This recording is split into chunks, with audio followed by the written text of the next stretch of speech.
இப்போ நம்ம இந்த வீடியோவில் ஒரு ஷெல் பீடு டிசைன் பார்க்க போகிறோம். இந்த செல்ஸ் வந்து நம்மளுக்கு நல்ல சப்பையாக காயின் சீக்வன்ஸ் டைப்பில் தான் இருக்கும். இதில் நம்மளுக்கு 2 ஹோல் கொடுத்துருப்பாங்க. இதுவுமே நம்ம அந்த காயின் சீக்வன்ஸை வச்சு பண்ணோம்ல ஃப்ளவர், அதே மாதிரியே இதை பண்ணலாம். ஃபஸ்ட்டு ஒரு ஃப்ளவரை வச்சு நான் ஸ்டிச் பண்ணிக்கிடுவேன்.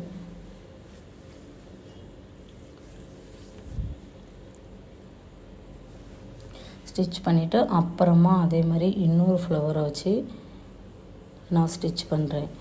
இதே மாதிரி நான் 4 சீக்வன்ஸ் எடுத்திருக்கேன், செல் சீக்வன்ஸ் 4 வச்சு பண்ணும்போது நம்மளுக்கு ஒரு ஃப்ளவர் ஷேப்பில் நம்மளுக்கு கிடச்சிரும். இன்னொரு ஹோலில் நம்ம என்ன பண்ணலான்னா, இன்னொரு ஹோலில் ஏதாச்சும் நம்ம ஒரு ஃப்ளவரோ ஒரு பால் பீடோ கொடுக்கலாம். இதோட சென்டரில் நான் வந்து 5 பெட்டல் ஃப்ளவர் சீக்வன்ஸு, அதுக்கு மேலே ஒரு பால் கொடுத்து இந்த டிசைன் வந்து கம்ப்ளீட் பண்ணுறக்காண்டி நம்ம சென்டரில் ஏதாச்சும் ஒரு ஃப்ளவரை நம்ம கொடுத்தா தான் இந்த டிசைன் வந்து கம்ப்ளீட் ஆகும்.